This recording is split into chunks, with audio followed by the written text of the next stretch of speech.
81-year-old ex-First Bank chairman Oba Otudeko, yes, flees Nigeria via land border before court arraignment on fraud charges. According to security sources, he was dropped off at the Nigeria-Benin border on Thursday evening by a family member. The sudden departure comes amidst a slew of financial disputes and allegations surrounding Otudeko 81. According to the cable newspaper, Otudeko's exit from the country is linked to the mounting legal pressures and financial disputes he is facing. The newspaper reported that the businessman left the country via one of the land borders. According to security sources,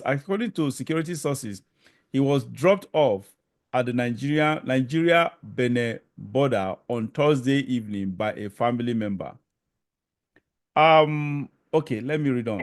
When the cable reached out to Otudeko, his phone number was switched off. Messages sent to his WhatsApp, however, were delivered, but there was no response. Obafemi Otudeko, his son, did not respond to calls and messages when contacted for comments on the father's whereabouts and their destination. Sarah reporters on Thursday reported that a federal high court in Lagos had fixed Monday, January 20, 2025, for the Economic and Financial Crimes Commission, EFCC, to arraign the Oba Otudeko and a former First Bank managing director, Stephen Olabisi Onasanya, for allegedly looting 12.3 billion naira from First Bank. Otudeko and Onasanya are to be arraigned alongside a former board member of Honeywell, Soji Akintayo, and a firm, Anchorage Leisure Limited, connected to Otudeko.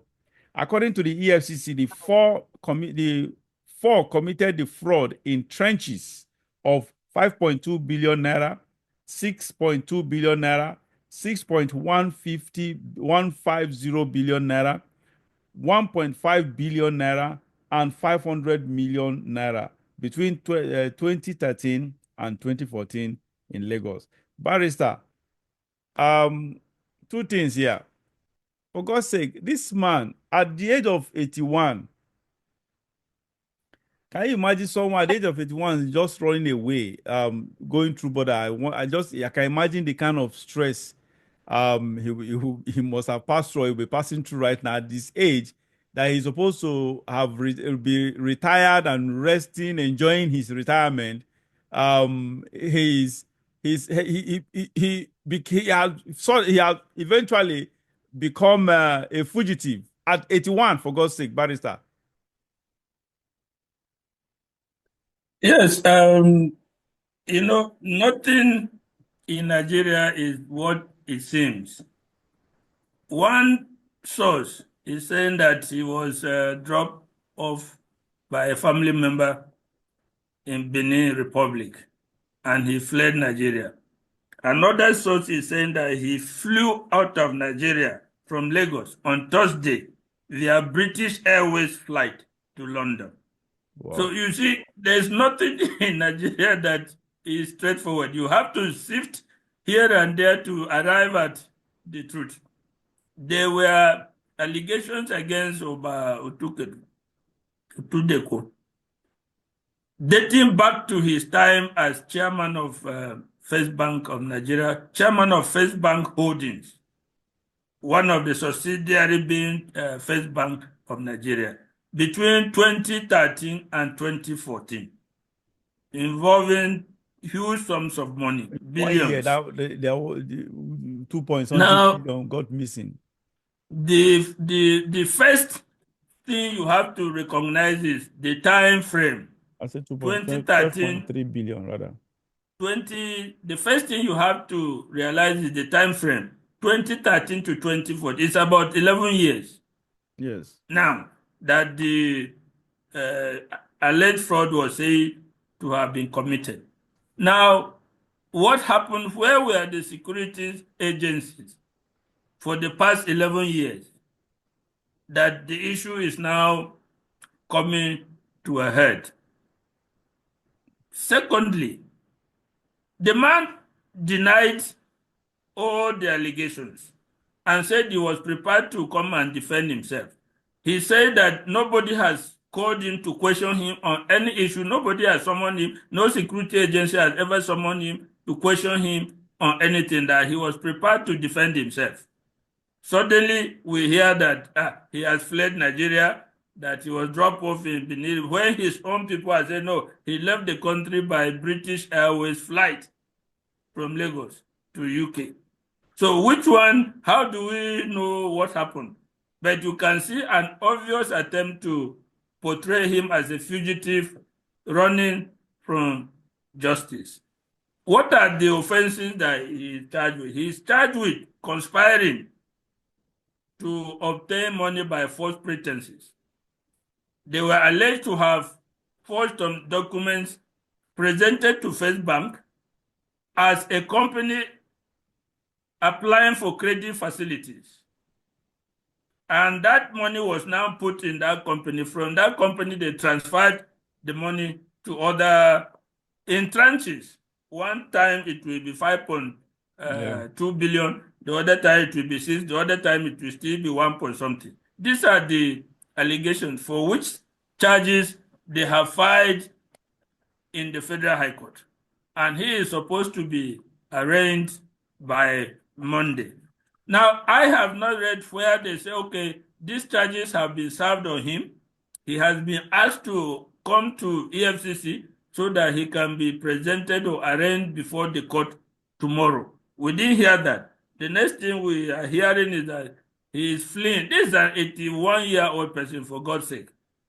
That he is fleeing, and he is currently the chairman of Honeywell Group.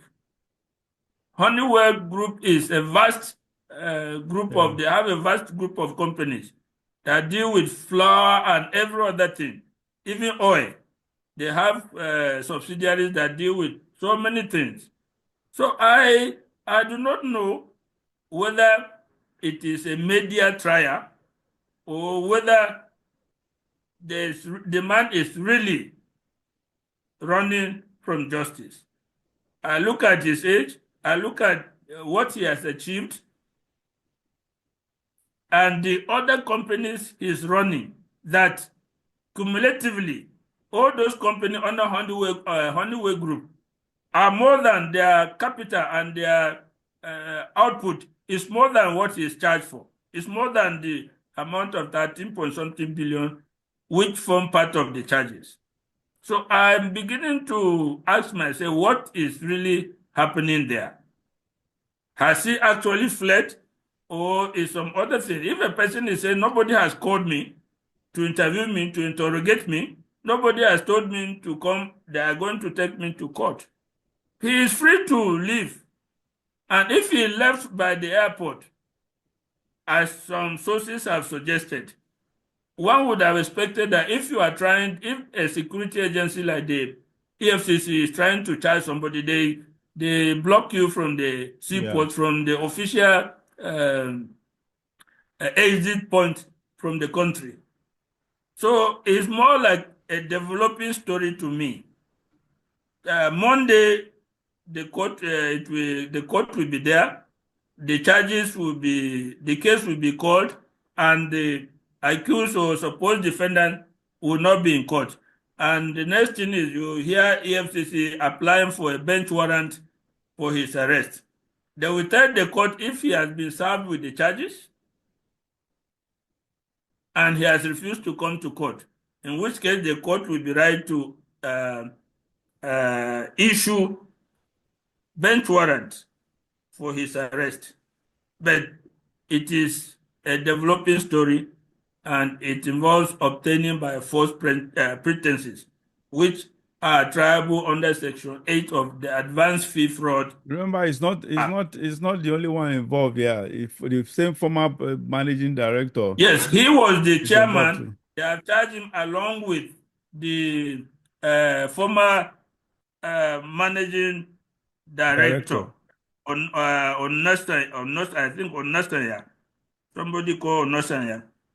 And he basically, they are saying that he procured one Olatunji and Raymond Eze to move, for instance, to move 6.2 billion to the account of Stallion Nigeria Limited with FBN, that's First Bank.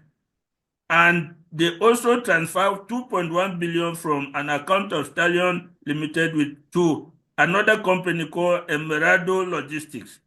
So the whole plan is you move money from the account of the bank, from the bank to a company, and move the money from that company to another account where you now spend the money. That's the picture the EFCC have pointed.